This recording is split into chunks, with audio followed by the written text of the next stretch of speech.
గోవిందాయ నమః. హిందూ బంధువులందరికీ జయ శ్రీరామ్. మనము ఒక అత్యవసరమైన విషయం తెలుసుకోవాలి.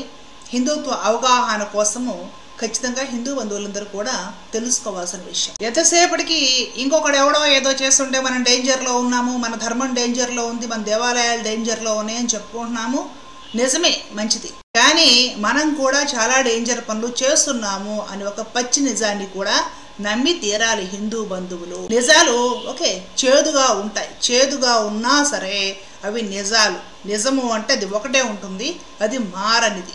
మనము బయటికి అంగీకరించము అని ఎంత బయటికి నాటకాలు వేసినా దాన్ని హృదయంలో ఆత్మసాక్షిలో అంగీకరించి తీరాల్సిందే. వేరే దారి లేనే లేదు.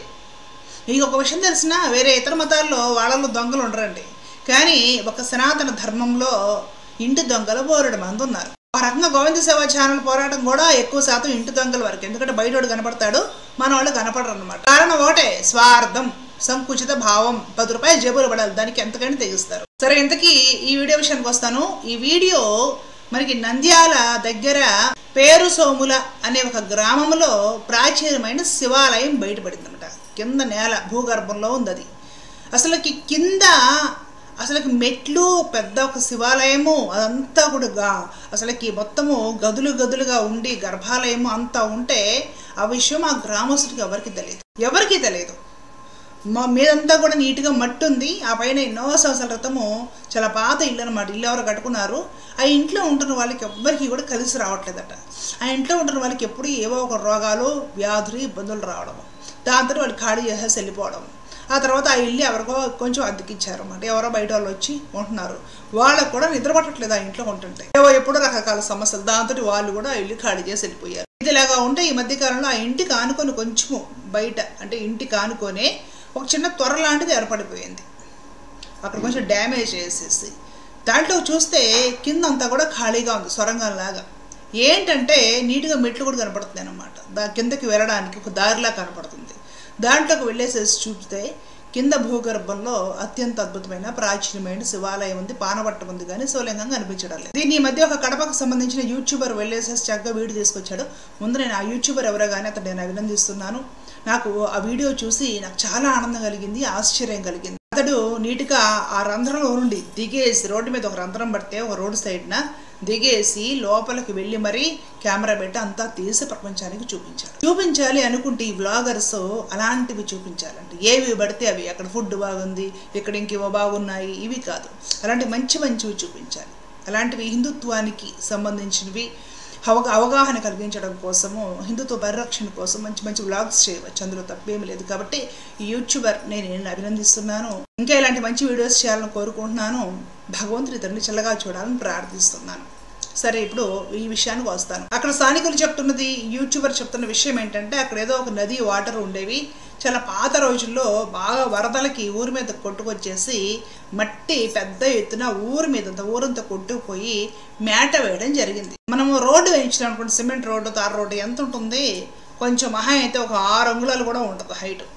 అలాగే రుద్దేసేసి వెళ్ళిపోతారు. కాస్త వర్షం కురిసింది అనుకోండి, మన గవర్నమెంట్ వాళ్ళు వేసే రోడ్ల సంగతి బయటకు వచ్చేస్తుంది. అన్ని చోట్ల గతుకులు రాళ్ళు. కానీ ప్రకృతి చేసే పనులు ఎలా ఉంటాయో తెలుసా? అలాగ పూసిపోయినట్టు ఉండదు అనమాట. మేట వేస్తే, ఒక ఊరి మీద మేట వేస్తే ఆ ఊరు మొత్తం కంప్లీట్గా మట్టి మేటలో కప్పుకుపోయి చూసే వాళ్ళకి అదంతా కూడా కంప్లీట్గా ఒక మట్టి గ్రౌండ్ లాగా కనిపించింది. దాని కింద ఊరుందన్న విషయం కూడా అర్థం కాకుండా అంత వరద మేట వేసింది. తర్వాత జనాలందరూ ఆ ఊరే కొట్టుకుపోయిందో ఏం జరిగిందో చాలా సంవత్సరాల తర్వాత మళ్ళీ నిదానంగా ఇక్కడ స్థలం ఉంది కదా అని ఇల్లు కట్టుకోవడం ఆరంభించారు. ఎక్కడ కట్టుకున్నారు ఇల్లు?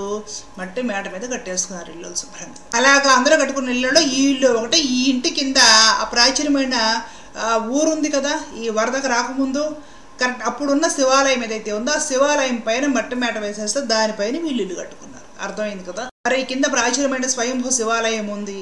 అత్యంత వైభవంగా పూజలు చేసేవారు.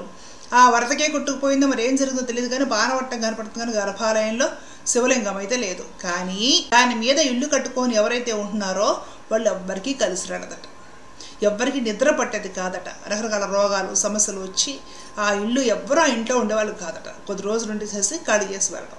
అట్లాగే చివరిగా రెంట్కి వచ్చిన కూడా ఖాళీ చేసి వెళ్ళిపోయారు. ఆ ఇల్లు కూడా చాలా పాతదైపోయింది. ఆ ఇంటి ముందు ఒక తొర్ర పడింది.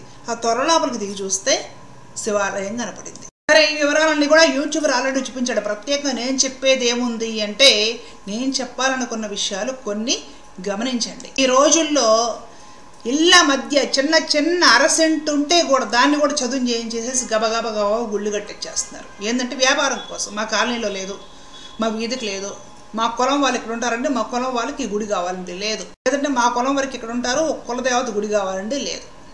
ఎక్కడ పడితే అక్కడ చివరికి అనకూడదు కానీ ఈ చెత్త కుప్పలు పెంట కుప్పలు కూడా చదువు చేసేసి ఒక 1/2 సెంటీమీటర్, ఒక 500 స్క్వేర్ ఫీట్స్ దొరికినా కూడా, ఒక 250 స్క్వేర్ ఫీట్స్ దొరికినా కూడా గబగబా గుళ్ళు వేపేస్తున్నారు. అలాగా గుళ్ళు శక్తికి అందాలంటే ఇష్టం వచ్చినట్టు ఎక్కడ పడితే అక్కడ కట్టేవి కాదు.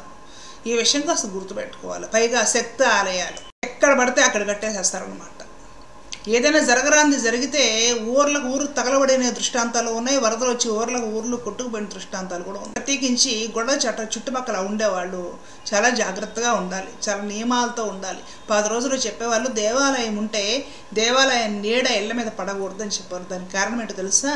దేవాలయం ఉంటే విశాలంగా దానికి చుట్టూ బౌండరీ ఇవ్వాలి. అంటే 4 వైపుల పెద్ద ప్రహరీ గోడలు ఉండేది, దానికి రెడ్ వైట్ ఇలా గీతలు నామాల గీతలు కూడా ఉండేవి. దేవాలయం అంటే మనకు గుర్తొచ్చేది అదే ఫస్ట్. గోడ దేవాలయం కూడా అలాగే ఉంటుంది, రెడ్ వైట్ నామాల గీతలతో ఉంటుంది. దేవాలయం కనుక పుష్కరణి ఉంటుంది అనమాట. చుట్టూ 4 వైపులు మాడ వీధులు ఉంటాయి అనమాట. వాటికి అవతల ఇల్లులు ఉంటాయి. ఆ ఇల్లులు కూడా ముందు అర్చకుల ఇల్లులు అయ్యి ఉంటాయి. ఎందుకంటే వాళ్ళు దూరంగా ఉండకూడదు కదా, ప్రతిసారి గుళ్ళోకి పరుగులు పెడుతూ ఉండాలి సేవల కోసం. ఆ తర్వాత మిగతా అందరి ఇల్లులు ఉంటాయి అన్నమాట.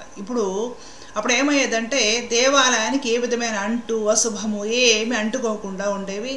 ప్రజలందరూ కూడా సదాచారంతో జాగ్రత్తగా ఉండేవాళ్ళు. దేవాలయానికి ఆనుకొని ఇల్లు కడుతున్నామా, ఆ ఇంట్లో ఎవరైనా పోతారు, ఏంటి పరిస్థితి? ఇంతకుముందు కూడా ఈ విషయం గురించి చెప్పాను నేను ఒక వీడియోలో, కాబట్టి ఇప్పుడు ఎక్కువ ప్రస్తావించడం లేదు. ఇష్టం వచ్చినట్టు ఎలా పడితే అలా గుళ్ళు కట్టించడము, దేవాలయ భూములు ఆక్రమించడము, అలాగే ప్రాచీనమైన దేవాలయాన్ని పరిరక్షించుకోకుండా వదిలేసి పురాతనమైన జీర్ణమైపోయిన దేవాలయాలను కాపాడుకోకుండా పూజలు చేయకుండా పాడుపెట్టి వదిలేసి కొత్త గుళ్ళు కడతాం, కొత్త బాబాలు గుళ్ళు కడతాం, కొత్త లేటెస్ట్ వారాహి అమ్మవారి ట్రెండ్ వస్తే ఆవిడ గుడి ఇంకేదో కొత్త లేటెస్ట్ కట్టేసి ఇక్కడ మహిమలో మ్యాజిక్ జరుగుతున్నాయి రండి అంటే జనాల్ని పిలిచేసి వ్యాపారాలు చేసి ఇవన్నీ కూడా పరమ అపచారాలండి. గుర్తుపెట్టుకోండి, గట్టి అపచారాలు, మహాపాపాలు, దోషభూయిష్టమైన పనులు ఇవన్నీ. నేను మొదటి నుండి చాలా మాధ్యమంగా చెప్పుకుంటూ వస్తున్నాను. ప్రాచీనమైన ఆలయాలు ఎక్కడున్నా సరే వాటిని మనం రక్షించుకుందాం, తిరిగి రిపేర్ చేయించుకొని తిరిగి ఏదో రకంగా రీమోడలింగ్ చేసేసుకొని ఆ ప్రాచీనమైన ఆలయాల్లో విపరీతమైన శక్తి ఉంటుంది. ఎప్పుడో గట్టించిన రాత ఆలయాలు అవన్నీ కూడా. నేను పుష్పగిరి క్షేత్రానికి వెళ్ళాం కదా, పుష్పాచలము మన శివరాత్రికి తెలుసు కదా, ఆ వీడియోస్ అందరూ చూసారు మీరు.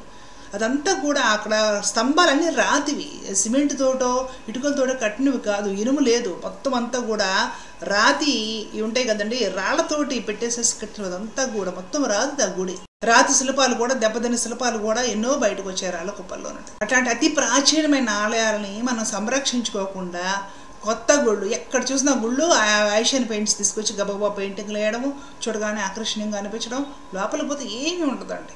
మీకు నేను చెప్తున్నాను, నేను గొప్ప సాధుగురాలని కాదు, కానీ ఒక విషయం అయితే నేను యథార్థంగా చెప్తున్నాను. మీరు నమ్మకపోండి, కొత్తగా మొన్న కట్టిన గుళ్ళలోకి వెళ్తే అసలు ఏమి దొరకాల్సిన ఒక శాంతి, ఒక ప్రశాంతత, ఒక మానసికమైన బలము అసలుకి నాకు ఆ విధంగా అయితే ఏమి అనిపించట్లేదు. మీరు తప్పుపట్టే నేను కాదనను. నేనైతే దేవాలయాలు అంటే కాస్త పూర్వం నుండి ఉన్న ప్రాచీనమైన ఆలయాలకు వెళ్తానండి. ఎందుకంటే అక్కడ భగవద్ అనుభవం తెలుస్తుంది. అక్కడ ఆ పాజిటివ్ ఎనర్జీ అనుకోండి, మీరు ఆ శక్తి అనుకోండి, ఆ దేవాలయంలో శక్తి అనుకోండి, మీరు ఏమైనా అనుకోండి, ఒక్క పూట ఎప్పుడైనా వెళ్ళినా 10 నిమిషాలే ఉన్నా అక్కడ అసలు ఆ అద్వితీయమైన అనుభూతి కలుగుతుంది. ఈ మధ్య గబగబా వాటికి చేస్తాను, వెంకటేశ్వర స్వామి గుళ్ళు అన్నీ స్పాట్లో గబగబా కింద టైల్స్ వేసేసి ఏదో సిమెంట్ రాసేసి రంగులు పూసేసి సిమెంట్ విగ్రహాలు పెట్టేసి లోపల ఏదో ఒక విగ్రహం మొత్తం టైల్స్, మళ్ళీ దానికి అనుకొని ఇంకో అమ్మవారు, దానికి అనుకుని మళ్ళీ శివాలయం, దానికి అనుకుని బాబా, దాని అనుకుని ఇంకొక వారాహి అమ్మ, మొత్తం సూపర్ బజార్. మనం ఏదైనా ఈ మల్టీ కాంప్లెక్స్కి వెళ్తే అన్ని షాపులకే చోటు ఉంటాయి ఒక కాంప్లెక్స్లో, అట్లా అయిపోయింది. అస్సలు వెళ్ళాలని అయితే అసలు వెళ్ళనండి, నాకు ఇష్టం ఉండదు. పోవాలి అనుకుంటే ప్రాచీనమైన ఆలయానికి వెళ్ళి కాసేపు కూర్చొని వస్తాను, ప్రశాంతంగా ఉంటుంది. అందుకే చెప్తున్నా, దేవాలయ భూములు ఇష్టం వచ్చినట్లు లాగేసుకొని కబ్జా చేసి కట్టించుకోవడము, దేవాలయాలు శిథిలమైపోయి దెబ్బలైపోయినా కూడా పట్టించుకోకుండా అది కూడా కబ్జా చేసి ఇల్లు కట్టించేసుకోవడము, లేదంటే కబ్జా అయిపోయి శిథిలం అయిపోయిన దేవాలయాలు మనం రక్షించుకోకుండా నాశనం అయిపోతున్నా కూడా పట్టించుకోవడం, కొత్త కొత్త గుళ్ళు కట్టించుకొని వ్యాపారాలు చేయడం, గొడవలో కూర్చొని, ఇవన్నీ కూడా జుత్తులు మారిన నక్క వేషాలు. హిందుత్వంలో ఇవి చాలా తప్పు. భగవంతుడు దీనికి అంగీకరించడు. ఇది మన సాంప్రదాయము కాదు, ఇది సదాచారము కాదు, ఇవి దోషభూయిష్టమైన పనులు. వీటిని ఖచ్చితంగా హిందువులు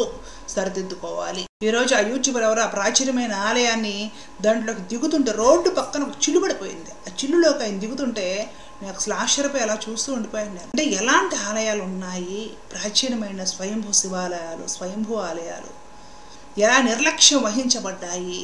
కొత్త గుళ్ళకి డబ్బులు ఇవ్వండి అంటే నేను రూపాయి ఇవ్వను, అందుతాయి అసలుకి అక్కర్లేదు కొత్త గుళ్ళు. ఏదో ఎక్కడో ఇటు పక్కల చిన్ని గ్రామాలు ఉన్నాయండి లేవండి అంటే తప్ప ఇలా వీధుల్లో కాలనీల్లో ఇరికించి మళ్ళీ ఒక అపార్ట్మెంట్ కట్టుకొని అపార్ట్మెంట్ కూడా మళ్ళీ ఒక గుడి కావాలి. ఆ గుడి ముందు మనం నైటీలు వేసుకొని చెప్పులు వేసుకొని తిరుగుతూ ఉంటాం. ఆక్షేపించడం కాదు, ఆవేదంతో చెప్తున్నాను. నిజానిజాలు తెలుసుకోండి. ఏమి చెయ్యాలి, హిందువులకి ఏ ధర్మమో అది మనం నిర్వర్తించాలి, కానీ ఏవి పడితే అవి అక్కర్లేనివి అతి చేష్టలు చేయకూడదు. భగవద్ అనుగ్రహం కలగకపోగా రకరకాల దోషాలు చుట్టుకుంటా. దేవాలయాలు భూములు లాక్కోకండి, జర్న అయిపోయిన దేవాలయాల ప్లేసులు కబ్జా చేయకండి, దేవుడితో ఆటలు ఆడకండి. దేవాలయాలు శక్తి కేంద్రాలు, ఏదో ఒక రోజు ఖచ్చితంగా మూడుతుంది. కాబట్టి దేవాలయాల విషయంలో అందరూ జాగ్రత్తగా ఉండాలి. ప్రాచీనమైన ఆలయాలను మనం పరిరక్షించుకోవాలి. అది హిందువులుగా మన బాధ్యత. గోమాతను రక్షించుకోవాలి, పురాతనమైన ఆలయాలు రక్షించుకోవాలి. అర్థం చేసుకోవాలని భావిస్తున్నాను, ప్రార్థిస్తున్నాను. ధర్మో రక్షిత రక్షిత. జయ శ్రీరామ్. కృష్ణ అర్పణ.